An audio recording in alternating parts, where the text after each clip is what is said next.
आप देख रहे हैं केएनएस और मेरे से खास बातचीत करने के लिए देवयानी राणा जी हैं, जो कि नगरोटा कॉन्स्टिट्यूंसी से कैंडिडेट हैं भाजपा से। इनसे खास बातचीत करेंगे हम। मैम, स्वागत है आपका केएनएस में।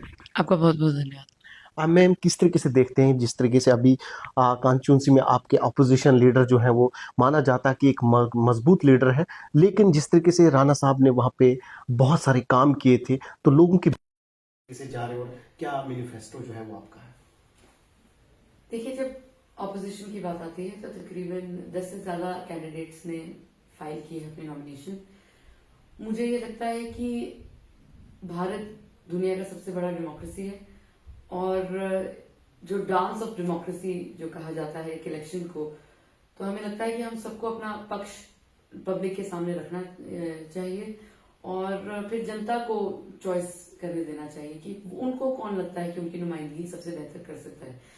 पिछले साल में ऑलमोस्ट मैं नगरोटा कॉन्स्टिट्यूंसी के हर घर, हर गांव, हर पंचायत में घूमी हूँ और अब एक बार फिर जब ये पहल हुई है चुनाव की, तो हम हर जगह जा रहे हैं, घूम रहे हैं। लोगों से बहुत प्यार मिल रहा है, बहुत आशीर्वाद मिल रहा है और हमें उम्मीद है कि जिस तरह से उन्होंने राणा साहब को आशीर्वाद दिया था पिछले इलेक्शन में, उतना ही बढ़ चढ़कर हमें भी देंगे। क्या लगता था कि आपको टिकट मिलेगा नगरोटा कॉन्स्टिट्यूंसी से भाजपा की तरफ से? देखिए, भारतीय जनता पार्टी जो है वो एक बहुत दूरदर्शी पार्टी है और एक बहुत नेतृत्व रखने वाली पार्टी है। इसमें हमने कभी भी किसी चीज की अपेक्षा नहीं की है। हमने निरंतर अपना कार्य किया और बाकी सारा ऊपर वाले पे छोड़ा। मेरी एक फिलॉसफी है, आप आज पर कंसंट्रेट करिए और अपना कर्म करिए और आगे जो होता है वो ऊपर वाले पे छोड़िए। तो हमने कभी भी किसी भी चीज की अपेक्षा नहीं की पार्टी से। उन्होंने हमें मैंडेट दिया, हम उसके बहुत शुक्रगुजार हैं और हम उम्मीद करते हैं कि हम सारी उनकी उम्मीदों पे और पब्लिक की उम्मीदों पे खरे उतरेंगे। जिस तरह से कहा जाता था कि नेशनल कॉन्फ्रेंस के उमर अब्दुल्ला जो अभी यूटी के सीएम हैं और राणा साहब से उनकी 12 याराना था, कहते थे कि वो अपनी तरफ से कोई कैंडिडेट नहीं उतारे, लेकिन अभी उन्होंने भी अपना कैंडिडेट जो है वो अनाउंसमेंट किया गया, उन्होंने भी एक महिला कैंडिडेट जो है वो उतारा। तो किस तरीके से देखते हैं? देखिए, चुनाव लड़ने के लिए है और जैसे मैंने कहा 10 से ज्यादा कैंडिडेट्स हैं, चाहे वो किसी भी वर्ग के हों, किसी भी जेंडर के हों, किसी भी रिलीजन के हों, कास्ट के हों। हम सब भारतीय नागरिक हैं और भारतीय नागरिक को पूरा हक है चुनाव लड़ने का। और मुझे उम्मीद है कि हर पार्टी के जो लोग आए हैं वो अपना पक्ष रखेंगे लोगों के सामने और जो भी पार्टी अपना एक कैंडिडेट रखती है उसको अपने मुद्दे होते हैं, तो वो मुझे उम्मीद है कि वो भी अपने रखेंगे, हम भी रखेंगे और पब्लिक के सामने। देखिए, एक पब्लिक चॉइस होती है और हमें लगता है कि इलेक्शंस कैंडिडेट लड़ते हैं, पर मुझे लगता है कि इलेक्शन जो है वो पब्लिक आज समझकर मुद्दे उस हिसाब पे लड़ी जाती है और उसी हिसाब पे चॉइस भी की जाती है। तो हमें लोगों से मिलना है, राब्ता रखना है और मुझे उम्मीद है कि हम, क्योंकि सबका मान सम्मान करते हैं, हमसे बड़े हैं, पर हमने बहुत बार बोला है कि हम शायद एक ही कैंडिडेट हैं जो ऐसा बोल सकते हैं कि हमने बड़े बुजुर्गों की भी सेवा करनी है, छोटे बच्चों की भी सेवा करनी है और अगर ऊपर वाले ने साथ दिया तो उनके भी आगे आने वाले बच्चों की सेवा करनी है। तो हम ये सेवा भाव से उतरे हैं और मुझे उम्मीद है कि बाकी भी जो कैंडिडेट्स हैं अपना पक्ष रखें कि आगे बढ़ चढ़कर समाज के उत्थान में।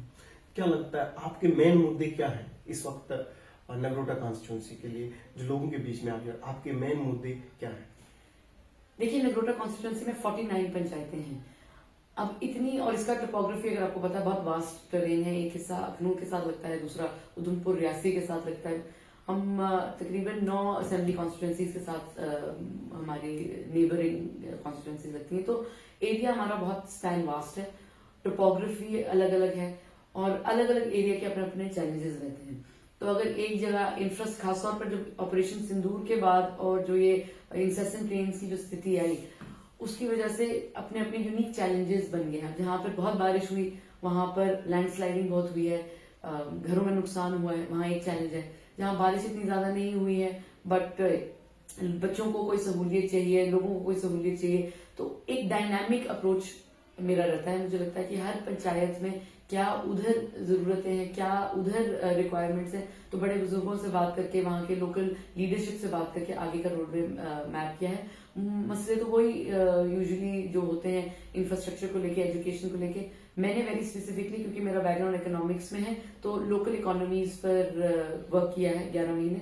हमने विमेन सेल्फ हेल्प ग्रुप्स पे वर्क किया है, कोऑपरेटिव लिमिटेड क्रिएट करवाए हैं और मुझे उम्मीद है कि आगे चलकर एक मल्टी फैसेटेड अप्रोच रहेगा।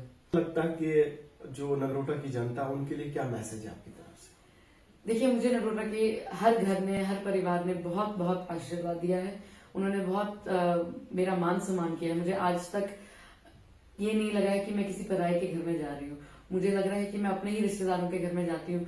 मुझे गले लगाते हैं, मुझे आशीर्वाद देते हैं। इतना प्यार जो देखिए, राणा साहब को गए अब 1 साल हो गया है और उनकी कमी तो हमेशा महसूस होगी, पर कभी कभी इतने बड़े बुजुर्गों से गले लगकर उनका आशीर्वाद लेकर लगता है कि शायद राणा साहब ही गले लग रहे हैं, राणा साहब ही आशीर्वाद दे रहे हैं। तो यही मेरे लिए बहुत ज्यादा है और इसी का जो कहते हैं ऋण मेरी यही है कि अगर राणा साहब होते, मुझे उम्मीद था कि और 20-30 साल उनकी सेवा करनी थी। अब जब वो मौका मुझे नहीं मिला तो राणा साहब ने हमसे ये वादा लिया कि नगरोटा की पब्लिक की सेवा करनी है। मुझे उम्मीद है कि जो एक अपने बड़े बुजुर्गों का उनकी बूढ़ी उम्र में सेवा करना जो एक बच्चे का फर्ज रहता है, वो मैं फर्ज जो है अब नगरोटा कॉन्स्टिट्यूंसी के लोगों के साथ अदा करूँ। क्या लगता है कि नेक्स्ट जब हम आपसे बात करेंगे तो तब एक विधायक से हम बात करेंगे, केएनएस की टीम जब आएगी आपसे फिर हमारी मुलाकात होगी, तो तब मुलाकात होगी जब आप जीत के आएंगे और तब हम आपसे बात करेंगे?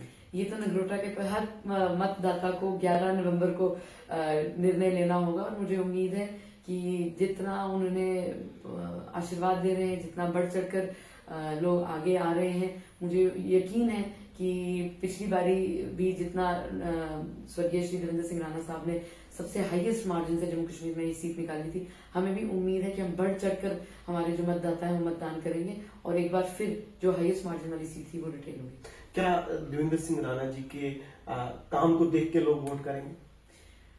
स्वर्गीय श्री वीरेंद्र सिंह राणा साहब के काम को, उनके व्यवहार को, उनके जो मान सम्मान वो लोगों का करते थे, वो जिस तरह से हर किसी को गले लगाते थे, वो कभी भी धर्म नहीं पूछते थे, जाति नहीं पूछते थे, बिरादरी नहीं पूछते थे, क्लास नहीं पूछते थे।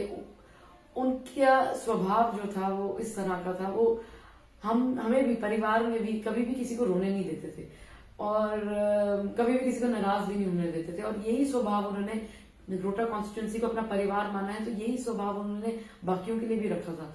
और मुझे उम्मीद है कि जिस तरह से लोगों को प्यार करते हैं, जिस तरह से मान सम्मान करते हैं, मुझे यही उम्मीद है कि उनकी उम्मीदों पे भी हम खरे उतरें और बढ़ चढ़कर सेवा कर सकें कि जिस तरह से राणा साहब के प्रति उनके दिल में प्रेम है वो बना रहे। क्या उनके नक्शे कदम पे आप उतरोगे पूरा? हम हर दिन वही कोशिश करते हैं।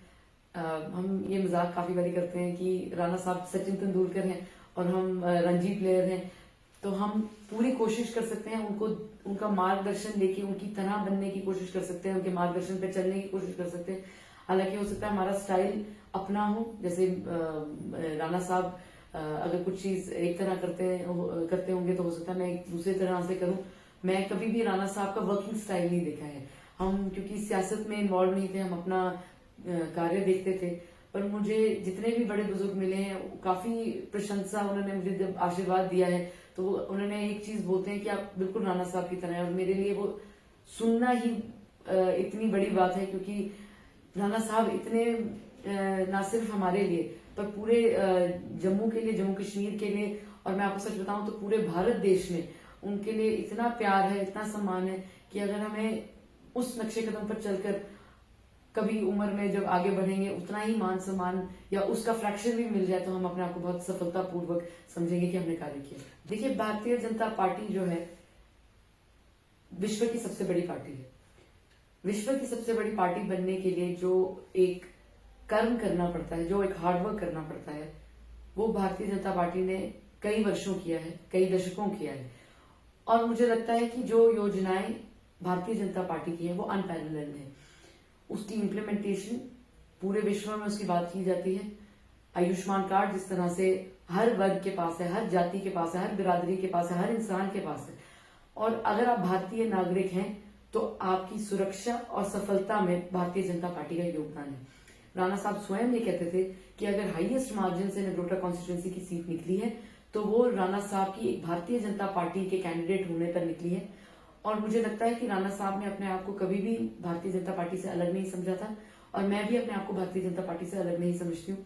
मुझे उम्मीद है कि जिस तरह से लोगों ने मुझे गले लगाया है और आशीर्वाद दिया है, जो भाजपा का नेतृत्व है, भाजपा की छत्रछाया में जिस तरह से ये योजनाएं आई हैं, खासतौर पर अभी अगस्त 2025 में जो प्रधानमंत्री विकसित भारत रोजगार योजना आया है 2025, जिसके तहत युवा जो हैं उनको 15,000 इंसेंटिव दिया जाएगा अगर वो 6 महीने पहली नौकरी अपनी ईपीएफओ के साथ, अपना एक्रेडिटेशन के साथ करेंगे। तो ये भारतीय जनता पार्टी का नेतृत्व है, उसमें वो कभी भी आपसे जाति नहीं पूछेंगे, आपकी धर्म नहीं पूछेंगे, वो आप ये नहीं पूछेंगे कि आप भारत देश के किस हिस्से से आए हैं। वो आपको योजनाएं देने के लिए तैयार हैं। हम आपको, जो सेंटर है उसका नेतृत्व यही है कि आप योजनाएं हैं वो लीजिए, वो लागू कराइए। और उसका हमें बहुत, मुझे गर्व महसूस होता है कि जैसे मैंने कहा कि एक दूरदर्शी पार्टी है। युवाओं को नौकरी की अगर जरूरत है तो ये एक योजना लॉन्च की गई है। मातृशक्ति को अगर घर बैठे अगर वो कुछ अपना बिजनेस करना चाहती है तो उनको लखपति दीदी, आपने सुना होगा, बनाया है। और ये सिर्फ नारे नहीं है, ये सिर्फ बोलने वाली बातें नहीं है, ये कार्य है जो जमीनी तबके पे हो रहा है। और अगर आप देखेंगे तो ना सिर्फ ये जम्मू में हो रहा है, ना सिर्फ कश्मीर में हो रहा है, ये पूरे जम्मू कश्मीर में हो रहा है, पूरे भारत देश में हो रहा है। तो जो आइडिया भाजपा का, जो नैरेटिव शायद मीडिया में या एक पब्लिक डिस्कोर्स में रहता है, खासतौर पे जो लीडरशिप है उसमें, जहां पे बहुत सारी बातें बोली जाती है, मैं सिर्फ एक पक्ष रखूंगी कि भाजपा अगर ऐसी पार्टी होती जो सबका नेतृत्व नहीं करती, तो हमारे माननीय प्रधानमंत्री मोदी जी ने जिस तरह से कहा है सबका साथ सबका विकास, तो आज सबके जेब में आयुष्मान कार्ड नहीं होता। आज सबके घरों में जहां पे रिक्वायरमेंट है, AAY है, BPL है, उनको अफोर्डेबल राशन नहीं मिल रहा होता। आज इतनी सारी स्कीम है। मैं आपको एक बात बताऊं तो मुझे बहुत एक्साइट, मैं एक बहुत डिटेल ओरिएंटेड और पेपर वर्क में बिलीव करने वाला इंसान जिस तरीके से होता है उस तरह से हूं। और मुझे बहुत खुशी महसूस होती है कि हमें रोड मैप तैयार करने की जरूरत नहीं है, क्योंकि भाजपा का रोड मैप ऑलरेडी है। हमें बस उस योजनाओं को इम्प्लीमेंट कराना है। उसका भी एक रोड मैप बना हुआ है, SOP बनी हुई है, उसके ऊपर बस लागू करके हर घर तक ये योजनाएं पहुंचानी है। तो उससे बड़ी बात क्या हो सकती है। शुक्रिया हमारे साथ बात करने के लिए। आपका बहुत बहुत नमस्कार।